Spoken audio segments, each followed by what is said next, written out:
Fala pessoal, beleza? Bem-vindo aqui a mais um vídeo do Magia da Mente. Hoje a gente vai estar comentando aqui um pouco do vídeo da nossa querida Beth Russo, onde ela fala um pouco sobre o Ho'oponopono mágico e como isso mudou profundamente a vida dela. Vou pedir para vocês aqui, antes da gente começar o vídeo, se inscreve aqui no canal, ajuda muito o nosso projeto. E também, se faz sentido para você, deixa um comentário já, comentando sobre algum assunto que você quer que a gente traga. E bora lá pro vídeo. Sentia uma coisa legal, gostosa, mas eu não consegui manter na minha vida. Você acha que isso também é a mesma autossabotagem? Você acha que, sabe, esse lance, tipo assim, você vendia, quando chegava... Quando você tá indo pra coisa boa, você se cortava porque... Eu não mereço, é muito pra mim. Não, é muito fácil. Mas você acha que mesmo nessa prática, quando a pessoa começa a fazer esse... Sabe, aquele momento Quando começa a fazer o Ho'oponopono mágico? sabe, tipo assim, chega no terceiro dia, dá uma preguiça, chega no terceiro dia... É difícil a pessoa engatar. Você acha que isso também tem um pouco de autossabotagem? Ou é só falta de hábito? Gente, é muito da autossabotagem, né? Vou colocar uma imagem aqui pra gente analisar junto. Esse paradoxo, né, do diamante, ele é muito potente. Você imagina, você tá ali cavando, só que o resultado nunca chega. Aí você fala, pô, eu tô fazendo alguma coisa de errado, eu vou parar por aqui porque eu tô perdendo meu tempo. Mas, gente, vamos olhar essa imagem. Às vezes faltava mais um dia pra você cavar. Mais uma estacada, você chegava no diamante. E você tem que ter ambição, você tem que ter força, você não pode desistir. A fé, ela é a coisa mais importante que a gente pode se agarrar quando a gente está numa dificuldade. Então, essa imagem que eu trouxe para vocês aqui, ela evidencia muito isso. Às vezes você fica, 2, 3, 5 dias, pô, não tá vindo resultado. Às vezes não é do dia para noite, então a gente não pode desistir. Essa é uma filosofia bem importante que eu incorporei na minha vida. Tem autossabotagem, sim, porque as crenças, eu acho que tem crença que é muito persistente e tem coisa lá que não quer sair, que tá muito enraizada, né? E como você já vai fazendo a prática e você sabe que a prática vai limpar, então tem coisas, não tem aquela pessoa que ela já tá vivendo aquela vida, a vida não tá legal, mas ela já tá conformada, é a vida que ela conhece, né? Tem gente que, assim, é a zona de conforto, tem gente que não quer. Tanto é que nos vídeos, a Angela até falava, Beth, não fala que você vai dar exercício pra mudar exercício, porque a pessoa não quer fazer exercício nenhum, ninguém quer ter trabalho, ela quer a coisa mágica que faz assim e muda tudo sem a pessoa fazer nada. As pessoas não querem ter trabalho. Uhum. Então a pessoa fala, eu não tenho tempo pra fazer as 108 repetições. Mas olha, eu vou te falar. Se eu queria ser a mulher invisível pra ir na casa da pessoa que fala isso, eu quero ver como é que o que ela faz no dia dela, as 24 horas do dia dela. Quanto tempo ela gasta na internet vendo a vida dos outros? Quanto tempo ela gasta lá vendo na televisão coisas que só estão contaminando a mente dela? É muito isso, né? Eu tenho uma imagem que eu vi um outro dia no Instagram e eu fiquei bem impressionado. Era assim, muitas pessoas dentro de um transporte público, do metrô, todas as pessoas estavam no celular. Cada uma, claro, tá fazendo alguma coisa diferente, mas a gente fica muito viciado no celular. Olha essa imagem. É muito forte, né? A gente é meio que sugado pra dentro do celular.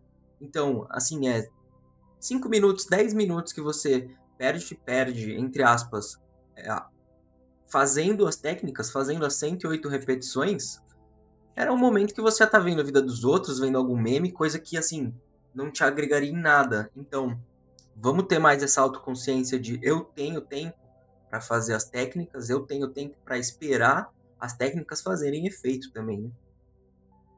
Dela, notícia ruim, filme de tragédia, coisa que não é legal. Quanto tempo ela passa falando mal dos outros? E ela não pode fazer as 108 repetições, tá? Isso aqui é chato. Nossa, eu canso só de pensar. Vai levar o quê? 5, 10 minutos? Só que isso comigo aconteceu logo que eu comecei a fazer a prática, porque assim, eu conheci o Ho'oponopono e aí depois chegou um tempo que ele sumiu da minha vida, porque eu parei de praticar. Mas como eu estava estudando outras coisas, um dia, num curso que eu vi um japamala numa lojinha que tinha lá no curso de prosperidade, eu vi. E aí eu fui pesquisar sobre o japamala e eu vi que eles usavam nas práticas de meditação e que em algumas práticas eles praticavam 108 repetições para potencializar as curas internamente. E eu achei tão lindo, porque é o caminho que você faz para ir para o sol, é um caminho de cura que você está fazendo para fazer brilhar o seu sol interior. E eu achei, isso me conectou, porque eu não sei, mas me conectou. E aí eu falei, gente, eu vou fazer a prática do Ho'oponopono assim, dessa forma. Eu fui buscando um meio para eu ter disciplina de fazer só isso. Sim. A intenção foi essa. E aí eu achei legal. Na época não tinha. Aí eu conheci as 108 repetições, fui pesquisar. Eu achei incrível o significado das 108 repetições. Por que é 108? Então, 108 é um número sagrado. que pra mim, vou falar o que pra mim faz sentido, tá? 108, se você somar 1, 0 e 8, então 8 mais 0 mais 1 dá 9, né? E 9 é o tempo que a gente leva pra nascer. Eu já cheguei, falei, nossa, que incrível. 9, né? 9 é o tempo de gestação.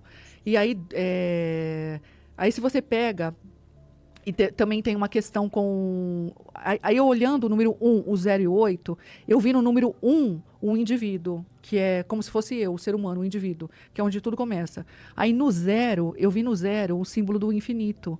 Dentro do 0, no vazio do 0, eu consigo ver assim, o ponto onde nada começa e o vazio que tudo permeia. Aquilo que é vazio, que não é vazio, Deus, que está em tudo. Nesse 0, né? E no 8, o 8 deitado, para mim, é o símbolo do infinito, que conecta tudo, as infinitas possibilidades de você realizar tudo. E aí, se você pega o 108, né? O 108 é resultado também de 9 vezes 12. E aí eu comecei a relacionar, ver que Jesus teve 12 discípulos. O relógio tem 12, marca 12 horas lá, né? São 12, do 1 até o 12. Um ano tem 12 meses. E aí comecei a ver essa conexão do 9, que é um número importante, que a gente leva 9 meses para nascer, e o 12, essa conexão com o 12. E tem muita, se você der um Google, tem muita coisa falando sobre o 108.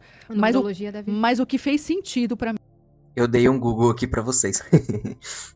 Ó, 108, o Japamala e o budismo.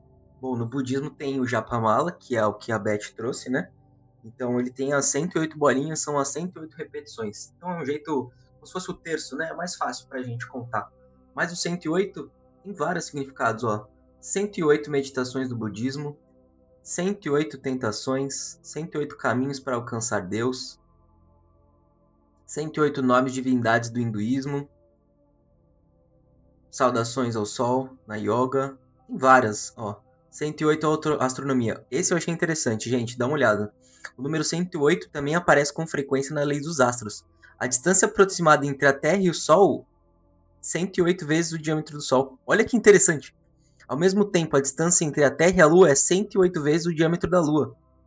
Cara, é muito bizarro isso. Então, o número 108 é um número muito sagrado, gente. É muito importante a gente fazer as técnicas, principalmente a do Ho Oponopono, 108 vezes. Bora continuar o vídeo aqui.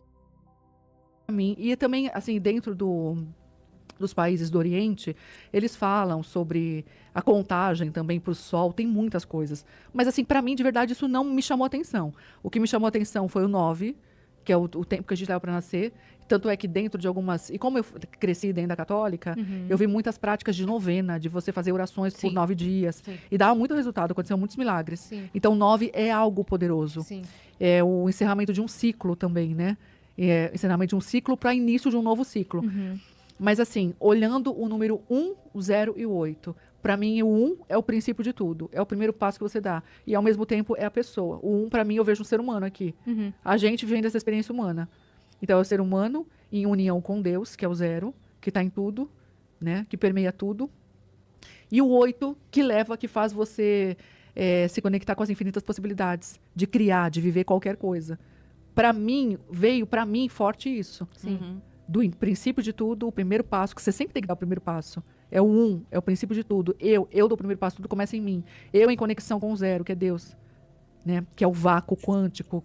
A gente fala, o primeiro dia da dieta é o mais importante. O primeiro dia da academia é o mais importante. O primeiro dia de meditação é o mais importante. Então, o primeiro dia do nosso Ho Oponopono aqui, ele é o mais importante.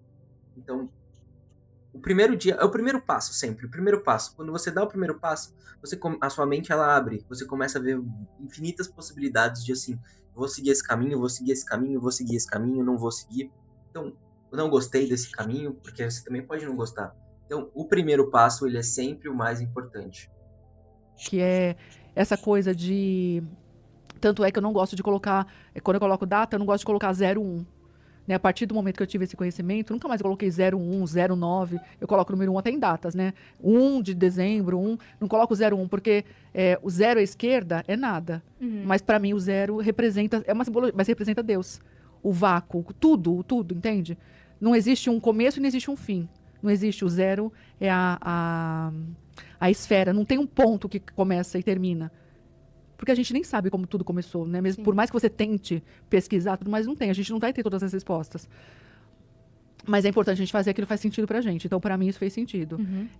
Você dá o primeiro passo, o ser humano que eu estou vivendo agora, em conexão com Deus, realizando as infinitas possibilidades. Legal. Manifestando o potencial de realizar qualquer coisa. Infinitamente. E aí, você foi pesquisar, e aí foi a hora que você começou a entender um pouco melhor, é isso? Aí você E aí eu começou- vi que muitos. E aí eu percebi que o Japamala, tudo que você pratica no Japamala te mantém concentrada, mantém, assim, conectada. Não deixa você dispersar.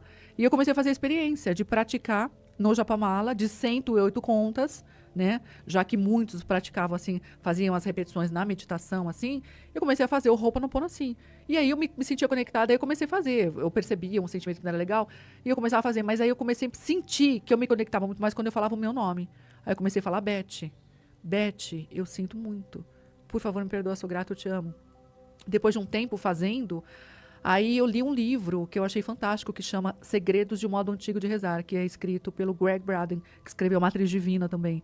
Ele é um cara que é um cientista, considera ele um cientista que viajou o mundo, e ele descobriu nos segredos que ele conta, no Segredo de um Modo Antigo de Rezar, que tudo que você abençoa muda a sua vida. Quando você abençoa algo, você muda o seu olhar perante a vida, né? Você passa a ver uma vida bela, você passa a ver beleza em tudo. Ele conta até uma passagem da Madre Teresa de Calcutá, que vivia no meio do lixo, lá na Índia, e ela conseguia ver uma flor no meio do lixo, ela conseguia enxergar beleza onde qualquer ser humano não conseguia ver nada de belo. Sim. E ela tinha esse olhar, né? É um treinamento que você faz quando você abençoa tudo, de enxergar a beleza na vida. E ele, por tudo que ele perambulou no mundo, os lugares muito pobres que ele foi, que era impossível ver beleza, ele encontrou muita beleza numa pessoa que ele fala, que eu não lembro se era na Índia, que não tinha pernas, que ele se movimentava em cima de um skate, tipo um skate, e era o que as pernas do rapaz, muito sujo, com roupas, e esse homem mostrou para ele no meio do caminho, ele falou que ele ficou estático quando ele olhou para aquele homem, que ele falou, meu Deus, como é que pode existir isso? Como é que pode viver nessa condição sub-humana? Mas aquele homem, ele não estava sofrendo naquela situação, ele estava de boa. Ele tinha um olhar diferente. Por quê? Porque a gente não sabe por que as pessoas passam por certas experiências. De repente, aquela pessoa está vivendo aquela experiência que é preciso, é necessário para a evolução dela. Porque cada um, tudo que aparece na vida da gente é importante para a nossa evolução. De repente, aquela pessoa que está lá na Etiópia, que nasceu numa família que divide assim um pedaço de pão, de repente ela precisa daquela experiência para trazer à tona o amor do compartilhamento, o amor entre mãe e filho. A gente não sabe, não dá pra gente saber o porquê. Mas tudo tem um porquê. E tudo tá perfeito, porque a vida é perfeita. Então, quando a gente entende que essa vida não é a única, que eu estou, Beth, e quando eu vim pra cá, eu vim com uma bagagem, né? De toda a informação que eu já venho acumulando. Então, eu posso ter uma vida, nascer aqui numa experiência um pouco mais confortável, ou não, de acordo com aquilo que eu trago já comigo, de informação, né? Por isso que algumas pessoas nascem numa condição que você fala, meu, Deus não é injusto. Mas não é. A gente tem liberdade de escolha. E cada um está vivendo aquilo que traz consigo dentro do que vem acumulando de programa durante as experiências humanas. Nossa, eu já refleti tanto sobre isso, porque assim, às vezes acontece alguma coisa na minha vida, e aí eu falava, caramba, mas eu não mereço isso. Poxa, eu sou uma pessoa tão boa, eu sou uma pessoa tão legal. E aí acontecem essas coisas na minha vida, e depois de muitas pessoas vierem pra mim e falar, ó, Pedro, aconteceu isso, isso, isso. E aí você começa a ter um pouco mais de reflexão. E quando a gente para um pouco de ficar na posição de vítima, você já deu um passo quântico, vamos dizer assim. Então, você começa a falar, bom, eu não estou na posição de vítima, eu tenho que agir em relação a isso. E aí as coisas começam a acontecer, você começa a se conectar com outras pessoas, com outras coisas, começa a ter novas ideias. Então, uma reflexão que eu deixo para vocês aqui no final do vídeo é o seguinte, vamos tentar sair um pouco desse paradoxo de vítima. Não somos vítima. Nós escolhemos estar aqui, nós escolhemos essas experiências, então vamos agir. A ação, ela é muito mais importante do que a nossa intenção. Então, a lei da atração, ela é basicamente isso. A atração, a ação. Então, a gente tem que agir. Então, você começar a técnica, no seu primeiro dia, você já está agindo. E aí você vai começar a perceber as coisas acontecer, as pessoas se conectarem mais com você. E é isso a minha reflexão final aqui para vocês. Vou pedir de novo, pessoal, deixa um comentário aqui, o que vocês acharam do vídeo, uma sugestão de tema para trazer aqui para o canal. E, por favor, se inscreve no canal, porque ajuda muito o nosso projeto A gente tá com um projeto bem legal aí pra frente.